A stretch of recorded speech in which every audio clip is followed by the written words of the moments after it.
కామారెడ్డి జిల్లా జుక్కల నియోజకవర్గం నిజాం సాగర్ మండలంలో కాంగ్రెస్ పార్టీ కార్యకర్తల ఆత్మీయ సమ్మేళనం నిర్వహించారు.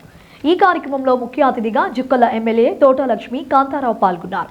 ఎన్నికలు మిగతా పార్టీల నాయకులు కాంగ్రెస్ పార్టీ కార్యకర్తలను ఎన్నో ప్రలోభాలకు గురి చేసినా వారి ప్రలోభాలకు లొంగకుండా ఎన్నో కష్టాలను ఓర్చుకుని భయభ్రాంతులకు గురి కాకుండా తనకు అండగా ఉండి గెలిపించారన్నారు. తనను గెలిపించిన ప్రతి కార్యకర్తకు పాదాభివందనం చేస్తున్నారన్నారు. గత ప్రభుత్వ హయాంలో తమ పథకాలకు కాంగ్రెస్ పార్టీ కార్యకర్తలకు అందకుండా అడ్డుపడ్డారని, అయినా కాంగ్రెస్ పార్టీ కార్యకర్తలు నిరుత్సాహపడకుండా తెలంగాణ ఇచ్చిన సోనియా గాంధీ గెలుపు కోసం, కాంగ్రెస్ పార్టీ గెలుపు కోసం ధైర్యంగా నిలబడ్డారన్నారు. కాంగ్రెస్ పార్టీ ప్రతి కార్యకర్త ముఖ్యమంత్రి రేవంత్ రెడ్డి మనసులో ఉన్నారని అన్నారు.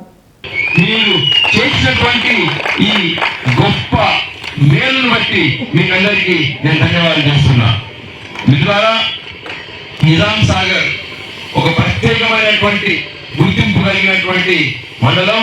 ఈ మండలంలో రాజ్యాంగేతర శక్తులు చాలా ఉన్నాయి. రాజ్యాంగేతర శక్తులు అన్ని రకాలుగా మిమ్మల్ని మీ యొక్క నిర్ణయాన్ని మార్చి అన్ని రకాలుగా మిమ్మల్ని ప్రభావితం చేయాలని చెప్పేసి వాళ్ళు ప్రయత్నం చేసినప్పటికీ మీరు కాంగ్రెస్ పార్టీ కోసం గట్టిగా నిలబడ్డందుకు, నన్ను ఆశీర్వదించేందుకు, నా పైన నమ్మకం పెట్టేందుకు మీ అందరికీ పేరు నా పాదాభివందనం చేస్తున్నాను. ఈరోజు మనము ఈ తెలంగాణ రాష్ట్రంలో ఉన్నామంటే దానికి కారణము ఈ దగుల్బాజీ కేసీఆర్ కాదు. ఈ దగుల్బాజీ కేసీఆర్ చెందాలనేటువంటి ఏ నాయకుడు కాదు. అది కేవలం సోనియమ్మ అని చెప్పేసి మీకు ముందు నేను తెలియజేస్తున్నా. సోనియమ్మ ముఖం చూసి మీరు ఈ రోజు కాంగ్రెస్ పార్టీ కోసం గెలిపించడమే కాకుండా రాష్ట్రంలో కాంగ్రెస్ పార్టీ ప్రభుత్వాన్ని ఏర్పాటు చేయలాగిన మీ వంతు సహకారం చేసేందుకు మీకు ధన్యవాదాలు తెలియజేస్తున్నా. మీరు పడ్డటువంటి ప్రతి కష్టం నాకు తెలుసు. మీ మీద ఉన్న ప్రతి కేసులు నాకు తెలుసు. మీకు మీరు చేసేటువంటి ద్రోహం నాకు తెలుసు.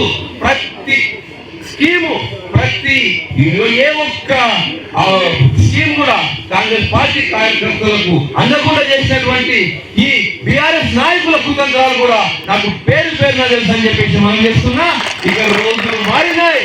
ఈ రోజు మనకు ఒక లెక్క, ఈ రోజు నుంచి ఇంకొక లెక్క. ప్రతి కార్యకర్త తల ఎత్తుకునే రోజు వస్తుంది. తల ఎత్తుకునే రోజు వచ్చింది అని చెప్పి మనం చేస్తున్నా.